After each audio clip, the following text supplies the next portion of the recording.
Assalamualaikum. Alhamdulillah kita masih diberikan kesehatan dan waktu luang untuk memperkuat keilmuan kita, memperkuat keyakinan kita, menambah pengetahuan kita tentang ajaran Islam. Dan kali ini kita akan membahas mengenai sifat-sifat wanita surga.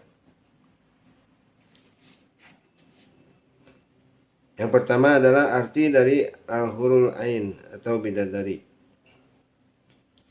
Al-hur atau jamak dari haura yang artinya wanita muda, cantik, mempesona, berkulit putih dan mata yang sangat indah.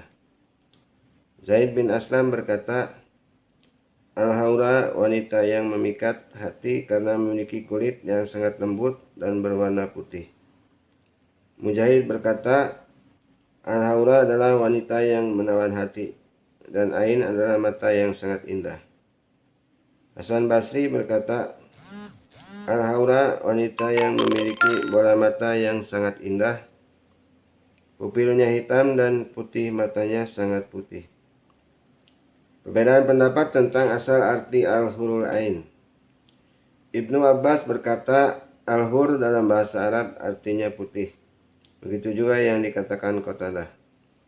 Muqatil berkata, al-hur artinya wajah yang putih. Mujahid berkata, al-hurul ain adalah wanita yang memikat hati. Sumsumnya kelihatan dari balik pakaiannya. Orang yang melihat wajahnya dapat melihat pantulan wajah bidadari yang lain. Dia seperti cermin karena sangat lembut dan putih mengkilat kulitnya. Dalam kamus Muhtar As-Sihah dikatakan, al-hur adalah pupil mata yang sangat hitam dan putih mata yang sangat putih. Abu Amr berkata, al-hur adalah wanita yang matanya hitam semua seperti sapi dan kijang, dan tiada anak manusia yang memiliki mata seperti ini. Al-Asma'i berkata, aku tidak mengetahui arti al-hurul ain. Adapun al-ain jamaknya adalah aina, artinya mata yang besar milik wanita. Pendapat yang benar, ain yang disandarkan kepada al-hur menunjukkan keindahan matanya. Muqatil berkata, al-ain artinya mata yang indah. Salah satu kecantikan wanita adalah memiliki mata yang besar dan indah. Sedangkan mata yang kecil atau sipit bagi wanita merupakan suatu aib. Wanita mengidamkan memiliki anggota tubuh yang kecil, diantaranya bibir, ujung hidung, kuping, dan kemaluan. Mereka mengidamkan memiliki anggota tubuh yang besar dan indah, diantaranya wajah, payudara, warna kulitnya, dan bola mata. Mereka mengidamkan memiliki anggota tubuh yang putih, diantaranya warna kulit, belahan rambut, gigi, dan putih mata. Mereka mengidamkan memiliki anggota tubuh yang hitam, diantaranya pupil mata, alis, bulu mata, dan rambut. Mereka mengidamkan memiliki anggota tubuh yang panjang, diantaranya tinggi badan, dagu, rambut, dan jari. Mereka mengidamkan memiliki anggota tubuh yang pendek, diantaranya, dan ini bersifat maknawi, lidah, tangan, kaki, dan mata. Artinya, pendek lidah adalah tidak banyak bicara atau tidak cerewet. Pendek tangan adalah tidak mengambil sesuatu yang tidak disukai suami. Pendek kaki adalah tidak suka keluar rumah, dan pendek mata tidak suka melihat hal yang diharamkan. Semua sifat ini dimiliki oleh al-hurul ain atau bidadari. Bahkan lebih dari itu semua, lebih cantik, lebih baik, lebih mahal, dan lebih sempurna. Selanjutnya mengenai penciptaan bidadari. Wahai orang yang merindukan surga, ketahuilah bidadari bukan manusia. Moyang mereka bukanlah Adam dan Hawa. Akan tetapi mereka adalah makhluk yang diciptakan khusus di surga. Banyak riwayat hadis-hadis dhaif atau lemah dan asar atau perkataan para sahabat dan tabi'in yang mengatakan bidadari diciptakan dari za'faran. Mujahid berkata, bidadari diciptakan dari za'faran. Begitu pula yang dikatakan oleh Ibnu Abbas radhiyallahu anhu. Abu Salmah bin Abdurrahman berkata, sesungguhnya bagi wali Allah di surga telah disediakan pengantin wanita yang tidak dilahirkan dari Adam dan Hawa, tetapi diciptakan dari za'faran. Apabila manusia yang cantik dan jelita itu tercipta dari tanah, maka bagaimana dengan bidadari yang diciptakan dari za'faran surga? Ibnu Abbas radhiyallahu anhu berkata, Allah menciptakan bidadari dari jari kaki sampai dengkulnya dengan za'faran, dari dengkul sampai payudaranya dari misik, dari payudara sampai lehernya dari minyak anbar berwarna kelabu, dan dari leher sampai kepalanya dari kapur putih. Mereka memakai 70.000 perhiasan. Apabila didekati, wajahnya mengeluarkan cahaya seperti matahari menyinari bumi. Apabila melihat mereka dari belakang, terlihat hatinya karena sangat tipis pakaian dan kulitnya. Di kepalanya terdapat 70.000 ikatan rambut terbuat dari misik. Sambil berkata, seperti balasan atas apa yang telah mereka lakukan di dunia. Quran Surat Al-Waqiah ayat 24. Khalid bin Walid radhiyallahu anhu berkata, sesungguhnya laki-laki penghuni surga akan memegang apel dari surga, lalu dibelah dengan tangannya dan keluar bidadari. Apabila dia melihat ke matahari, maka matahari akan malu karena kecantikannya yang luar biasa, tanpa mengurangi apel tersebut. Seorang bertanya kepada Khalid, wahai Abu Sulaim, ini sungguh luar biasa. Bidadari keluar dari apel dan apel tidak berkurang sedikit pun. Khalid menjawab, benar, karena bidadari itu seperti cahaya yang menempel di suatu benda. Apabila benda itu diangkat, maka tidak berkurang sama sekali. Sesungguhnya Allah Maha Kuasa atas segala hal. Tafsir Al-Qurtubi Al-Jami Al-Ahkam Al-Quran Al-Waqiah ayat ke-24. Sesungguhnya bidadari diciptakan dari 3 jenis. Bagian bawah dari misik, bagian tengah dari anbar, dan bagian atas dari kapur. Alis dan rambut mereka hitam bercahaya. Seluruh riwayat yang mengatakan Allah menciptakan mereka dari za'faran, sepertiga bagian atas dicampur kapur, tengah anbar, dan bagian bawah dari misik, itu tidak benar dan tidak ada sanad dan matan yang kuat. Dari segi sanad, karena riwayat ini tidak memiliki dasar sama sekali, dan dari segi matan, riwayat ini bertentangan dengan hadis Nabi yang sahih. Sesungguhnya sumsumnya terlihat dari balik dagingnya. Sesungguhnya bidadari itu seperti manusia, hanya bedanya kecantikan, kemelekan tubuh, dan kemuliaan akhlaknya. Selanjutnya kelompok bidadari. Bidadari ini juga memiliki tingkatan. Ada kelompok yang paling cantik, paling baik, dan kelompok yang biasa saja. Untuk mendapatkannya tergantung besarnya ketaatan manusia di dunia. Kelompok muqarrabin atau orang-orang yang dekat dengan Allah, yang takut kepada Tuhannya, akan diberikan bidadari tingkat pertama dan lebih cantik dari kelompok ashabul yamin atau golongan kanan. Mari kita baca firman Allah dalam surah Ar-Rahman, yang artinya, dan bagi orang yang takut saat menghadap Tuhannya ada 2 surga. Maka nikmat Tuhan kamu yang manakah yang kamu dustakan? Kedua surga itu mempunyai pohon-pohonan dan buah-buahan. Maka nikmat Tuhan kamu yang manakah yang kamu dustakan? Di dalam kedua surga itu ada 2 buah mata air yang mengalir. Maka nikmat Tuhan kamu yang manakah yang kamu dustakan?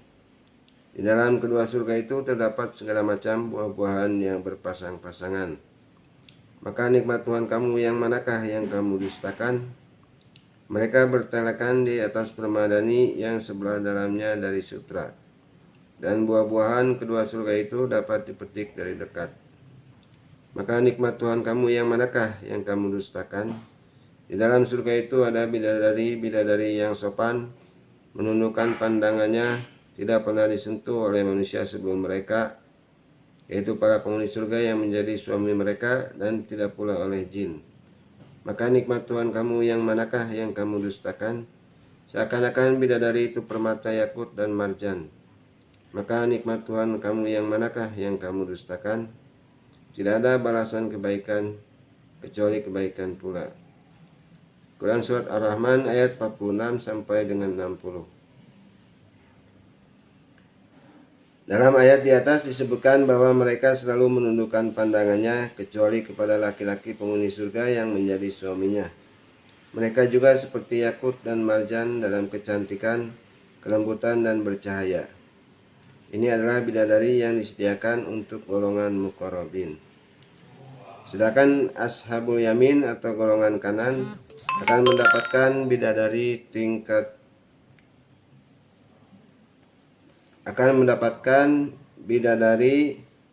tingkat kedua setelah golongan muqarrabin. Allah berfirman, di dalam surga itu ada bidadari-bidadari yang baik-baik, lagi cantik-cantik. Maka nikmat Tuhan kamu yang manakah yang kamu dustakan? Bidadari-bidadari yang jelita, putih bersih dipingit dalam rumah. Maka nikmat Tuhan kamu yang manakah yang kamu dustakan? Mereka tidak pernah disentuh oleh manusia sebelum mereka, atau penghuni-penghuni surga yang menjadi suami mereka, dan tidak pula oleh jin. Quran Surat Ar-Rahman ayat 70 sampai dengan 74.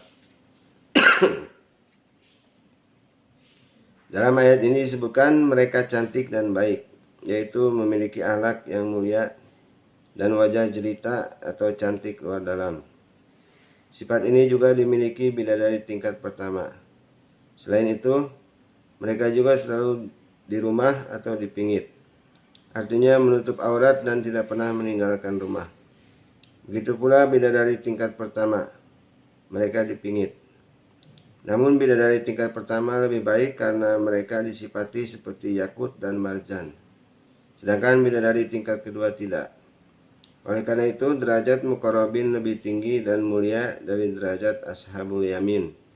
Karena ashabul yamin adalah golongan awam, sedangkan muqarrabin adalah golongan khusus. Akan tetapi masih ada golongan yang lebih khusus lagi, yaitu sebagian muqarrabin generasi pertama. Mereka memperoleh bidadari yang tidak didapati penghuni surga lainnya.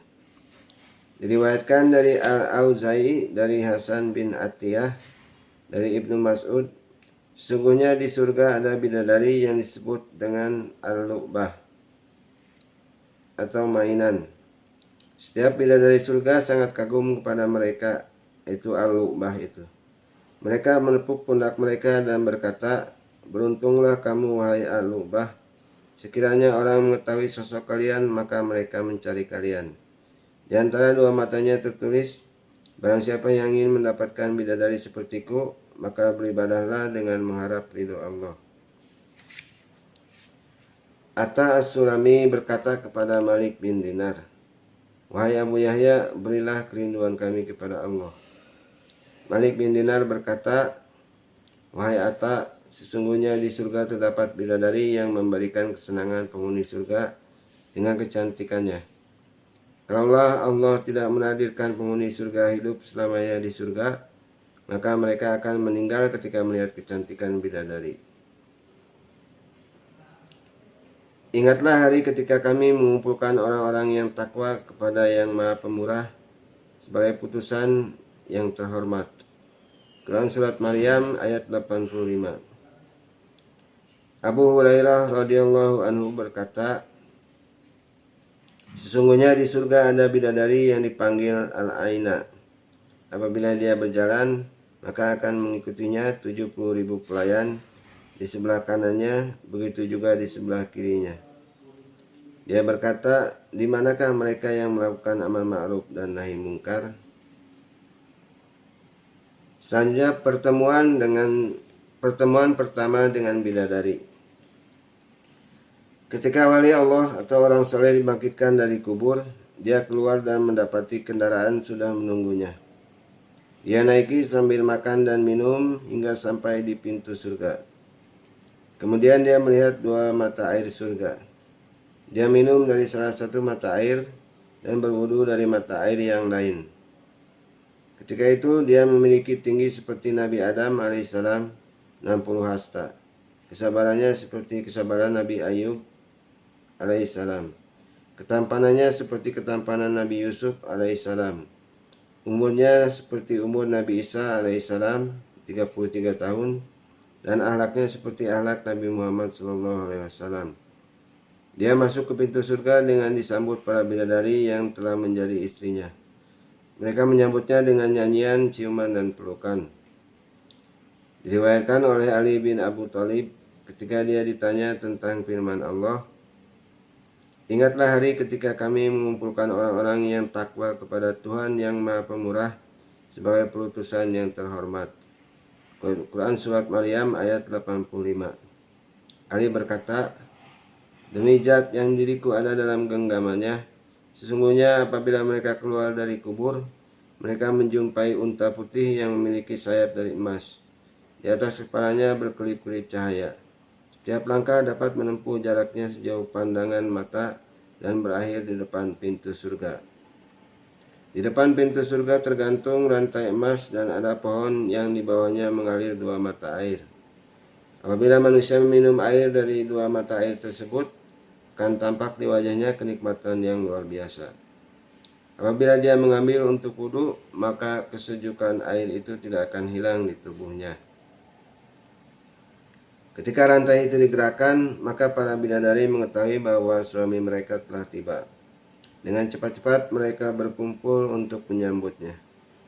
Lalu menyuruh pelayannya untuk membukakan pintu untuknya. Ketika dibuka, dia melihat cahaya, keagungan, dan kewibawaan dari pelayan para bidadari. Kalau Allah tidak memberitahu sebelumnya bahwa yang membuka pintu adalah pelayan, maka dia pasti akan sujud kepadanya. Lalu pelayan itu berkata, "Aku adalah pelayanmu yang akan melayani segala kebutuhanmu." Dia mengikuti langkah pelayannya menuju istrinya yang mukminah. Istrinya dengan cepat-cepat keluar dari tempatnya atau kemah dan menyambut kedatangan suaminya dengan pelukan dan berkata, "Kamu adalah cintaku dan aku adalah cintamu. Aku sangat bahagia, aku tidak akan pernah marah. Aku akan selalu berada dalam kenikmatan dan tidak akan merasa lelah. Aku akan kekal di sini dan tidak akan mati." Kemudian dia masuk ke rumahnya di surga. Pagar dan jalannya berwarna kuning. Tidak ada jalan yang rusak. Dia masuk ke kamar. Di dalam kamar terdapat 70 tempat tidur. Dan setiap tempat tidur terdapat 70 bidadari yang memakai 70 perhiasan. Dia melayani seluruh bidadarinya dalam jangka 1 malam. Di bawah kasurnya mengalir beberapa sungai. Pertama, sungai yang airnya tidak asin, jernih, dan tidak keruh. Kedua, sungai dari madu murni dan bukan berasal dari sarang lebah. Ketiga, sungai dari arak yang memberikan kenikmatan bagi yang meminumnya dan tidak membuatnya mabuk. Keempat, sungai dari susu yang tidak pernah berubah rasanya dan tidak berasal dari perut sapi. Apabila dia ingin makanan, datanglah burung putih membawa makanan di atas sayapnya, dan dia makan dari makanan yang tersedia di atas sayap itu, segala buah yang diinginkan. Makan dengan sambil berdiri atau tiduran. Inilah yang difirmankan oleh Allah, yang artinya mereka bertelekan di atas permadani yang sebelah dalamnya dari sutra. Dan buah-buahan kedua surga itu dapat dipetik dari dekat. Quran Surat Ar-Rahman ayat 54. Dalam riwayat lain, Allah akan membawa orang-orang yang bertakwa ke surga secara berombongan. Ketika sampai di pintu-pintu surga, mereka mendapati pohon yang mengalir di bawahnya 2 mata air. Mereka langsung menuju 2 mata air itu, seakan-akan seperti ada komando. Lalu mereka mengambil minum dari salah satunya hingga hilang rasa sakit, haus, dan lelah di tubuh mereka.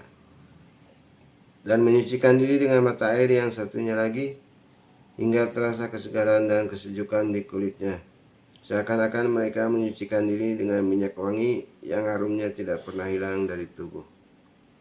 Kemudian mereka bertemu malaikat penjaga surga, dan malaikat itu menyambut dengan sapaan, "Kesejahteraan dilimpahkan atasmu, berbahagialah kamu." Quran Surat Az-Zumar ayat 73. Setelah itu mereka bertemu dengan anak-anak kecil yang mendatangi dan bercanda dengan mereka seperti halnya anak-anak kecil di dunia. Anak-anak kecil itu berkata, "Berbahagialah kalian atas apa yang telah dijanjikan Allah dengan segala kenikmatan." Lalu mereka memanggil bidadari dan berkata, "Telah datang Fulan," dengan menyebutkan namanya di dunia. Bidadari itu berkata, "Apakah kamu melihatnya?" Anak kecil itu menjawab, "Ya, aku melihatnya." Terlihat dari wajah bidadari itu kebahagiaan. Lalu dia bangun dari tempat tidurnya, menyambut kedatangan suaminya. Kemudian mereka mendatangi rumah mereka di surga. Ketika sampai, dia melihat di atas rumahnya penuh dengan mutiara beraneka warna, kuning, hijau, merah, dan warna-warna lainnya. Di dalam rumahnya mereka melihat ke atas rumah atau langit-langit, terdapat cahaya seperti kilat. Kalau Allah tidak menjaganya, maka mata mereka bisa buta karena cahaya yang sangat terang. Lalu mereka melihat istri-istri atau bidadari, gelas-gelas yang telah disediakan, bantal-bantal sandaran yang tersusun, dan permadani yang terhampar. Mereka melihat kenikmatan yang begitu besar, kemudian mereka bersujud dan berkata, yang artinya, segala puji bagi Allah yang telah menunjuki kami kepada surga ini, dan kami sekali-kali tidak akan mendapat petunjuk kalau Allah tidak memberi kami petunjuk. Quran Surat Al-A'raf ayat 43. Ketika itu terdengar suara, "Kalian akan hidup dan tidak akan pernah mati. Kalian akan terus tinggal di surga. Kalian akan selalu sehat dan tidak pernah sakit selama-lamanya." Riwayat Ibnu Abi Dunya dari Ali bin Abi Thalib. Diriwayatkan oleh Abdullah bin Umar radhiyallahu anhu, "Aku mendengar Rasulullah SAW berkata, 'Apakah kalian ingin aku beritahu tingkatan penghuni surga paling rendah?' Para sahabat menjawab, 'Tentu wahai Rasulullah.' Rasulullah SAW berkata, 'Dia sampai ke pintu surga dan menjumpai anak-anak kecil.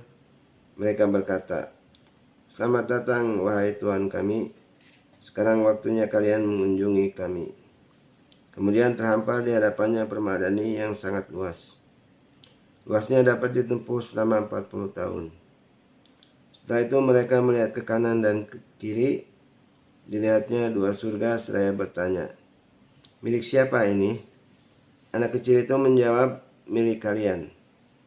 Perjalanan diteruskan sampai ke 70 lembah yang dihiasi dengan yakut dan marjan. Setiap lembah memiliki 70 kamar. Setiap kamar memiliki 70 pintu. Anak kecil itu berkata, "Masuklah kalian." Maka mereka masuk dan dijumpai kasur yang sangat luas. Luasnya 1 mil atau sekitar 2 km kurang 250 meter. Dengan hiasan yang beraneka ragam, satu dengan yang lain tidak ada yang sama. Kemudian mereka minum. Anak-anak kecil itu berkata, "Tinggalkan dia untuk bersama istrinya." Keluarlah anak-anak kecil itu dan datang bidadari yang sangat cantik, memakai 70 perhiasan, satu dengan yang lain tidak sama. Sumsumnya dapat terlihat dari balik daging dan kulitnya karena sangat lembutnya. Mereka duduk di atas kasur lalu ditanya, "Siapa kamu?" Dia menjawab, "Aku adalah bidadari yang diciptakan untukmu, penghuni surga." Setelah itu mereka menikmati kecantikannya selama 40 tahun. Ketika selesai, mereka menjumpai bidadari yang lebih cantik dari pertama, lalu menikmatinya selama 40 tahun. Begitulah terus-menerus Allah memberikan kenikmatan kepada mereka. Di saat mereka menyangka tidak ada kenikmatan yang lebih besar dari apa yang telah didapati sekarang, Allah memberikan kenikmatan yang lebih besar darinya. Setelah mereka menikmati kenikmatan surga yang sangat besar, Allah menampakkan dirinya dan mereka semua melihat wujud Allah. Allah berkata, "Wahai penghuni surga, berilah pujian kepadaku." Lantas mereka memujinya. Allah kembali berkata, "Wahai Daud, berilah pujian kepadaku seperti kamu memujiku di dunia." Maka Daud memuji Allah Subhanahu wa Ta'ala. Al-Hafidz Al-Munziri berkata, diriwayatkan oleh Ibnu Abi Dunya dengan sanad yang tidak aku ketahui. Selanjutnya sifat bidadari. Para pembaca, apabila kamu bertanya tentang istri dan kekasihmu, mereka seperti bintang-bintang yang gemerlapan yang mengalir di tubuhnya darah remaja. Pipinya merah seperti bunga mawar, payudaranya seperti buah apel yang mangkel, giginya seperti mutiara tersusun, kulitnya lembut dan mulus, kecantikan wajahnya seperti matahari yang mengelilinginya, dan senyumnya mengeluarkan cahaya. Apabila dia menerima cintamu, kamu dapat melakukan apapun terhadapnya. Apabila kamu berbicara dengannya, kamu akan berbicara seperti pembicaraan dua kekasih. Apabila kamu berhubungan badan dengannya, kamu akan merasakan kenikmatan yang tidak terkira. Kemulusan wajahnya seperti cermin. Sumsumnya dapat terlihat dari balik dagingnya, seakan-akan tidak ditutupi kulit, tulang, dan pakaian. Apabila mereka turun ke dunia, maka dunia akan menjadi harum. Seluruh makhluk di dunia akan mengumandangkan tahlil, takbir, dan tasbih atas kecantikan dan kesempurnaan dirinya. Seluruh mata akan tertuju kepadanya dan tidak menghiraukan apapun yang ada di sekitarnya. Dia akan memantulkan cahaya matahari seperti bintang-bintang yang dipantulkan darinya. Seluruh makhluk akan beriman kepada Allah, Zat yang Maha Hidup dan Maha Berkuasa. Sungguh sifat-sifatnya lebih baik dari dunia dan seisinya. Bersamanya merupakan puncak impian setiap makhluk. Semakin lama mereka semakin cantik. Semakin berhubungan dengannya, kamu akan semakin mencintai dan tidak mau berpisah dengannya. Mereka tidak hamil, tidak melahirkan, tidak haid, tidak nifas, tidak meludah, tidak buang air besar, dan suci dari segala kotoran. Keperawanannya tidak akan hilang. Pakaiannya tidak pernah kotor. Kamu tidak akan bosan berhubungan dengannya. Tidak akan hilang kesetiaannya kepada suaminya, dan tidak akan tertarik kepada laki-laki selain suaminya. Apabila kita melihatnya, kita akan bahagia. Apabila memerintahkannya, dia akan menaati. Apabila ditinggalkan, dia akan menjaga dirinya. Dia tidak pernah disentuh manusia atau jin selain suaminya sendiri. Apabila berbicara dengannya, bagai pembicaraan sepasang kekasih yang saling merindu, atau perkataannya halus dan indah.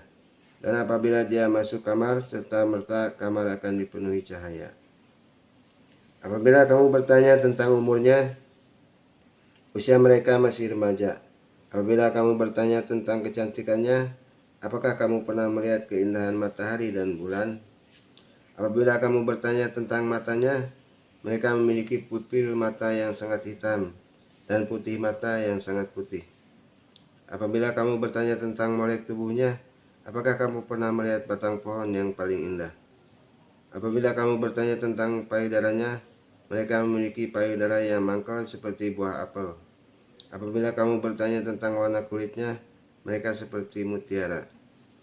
Apabila kamu bertanya tentang akhlaknya, mereka sebaik-baiknya wanita yang memiliki kecantikan wajah dan kemuliaan akhlak.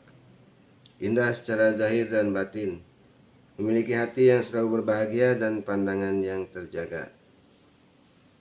Apabila kamu bertanya tentang berhubungan badan dengannya, mereka seperti wanita yang menjadi dambaan setiap lelaki, memberikan puncak kepuasan fisik maupun rohani. Apa yang kamu bayangkan? Apabila mereka tersenyum kepada suaminya, mereka mengeluarkan cahaya memenuhi surga. Apabila mereka berpindah dari istana ke istana lain, kamu akan mengatakan, matahari telah pindah dari tempatnya. Apabila suaminya datang, maka dia memberikan sambutan yang luar biasa.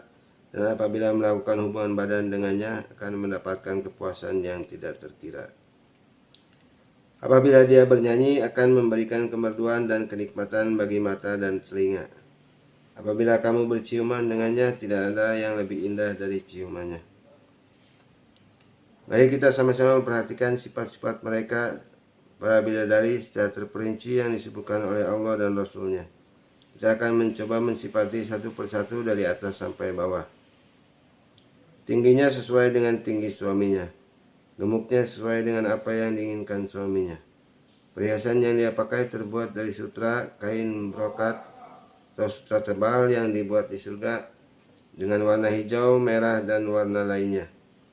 Allah berfirman, artinya mereka memakai pakaian hijau dari sutra halus dan sutra tebal.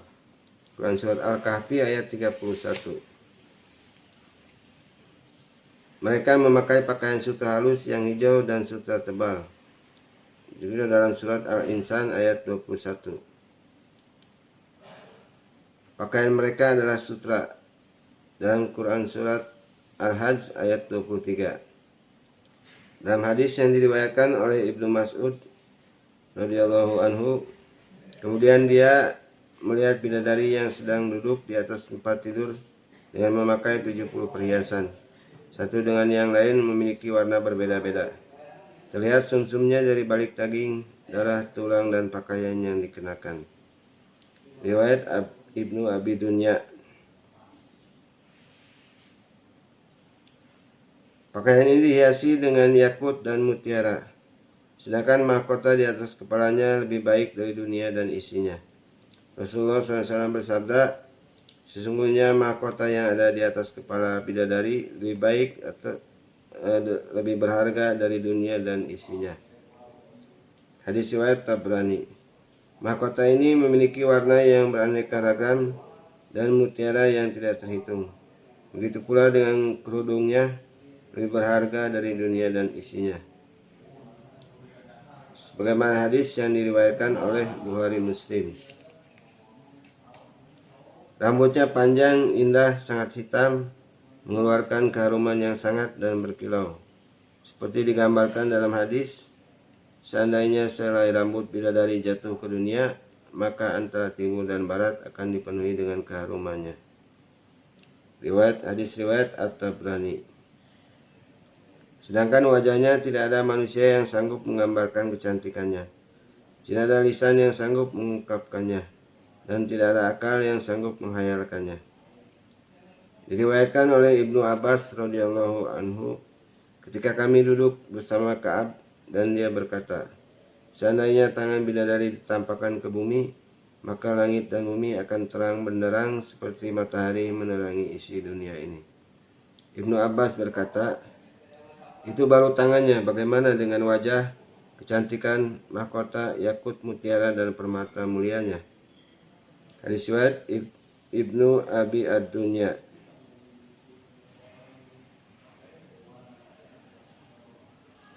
Diriwayatkan oleh Ibnu Abbas, apabila wajahnya tampak di bumi, maka kecantikannya memenuhi langit dan bumi. Hadis riwayat Ibnu Abi Dunya. Keningnya sangat indah dan bercahaya. Matanya indah dengan bola mata berwarna sangat hitam dan putih. Mata berwarna sangat putih. Matanya besar dan lentik, akan tetapi dia selalu menjaga pandangannya kecuali dengan suaminya. Alisnya sangat hitam dan lentik. Hidung dan mulutnya mungil atau kecil. Bibir, gigi, suara dan desahannya sangat indah dan memberikan kebahagiaan. Diriwayatkan oleh Ibnu Mas'ud radhiyallahu anhu,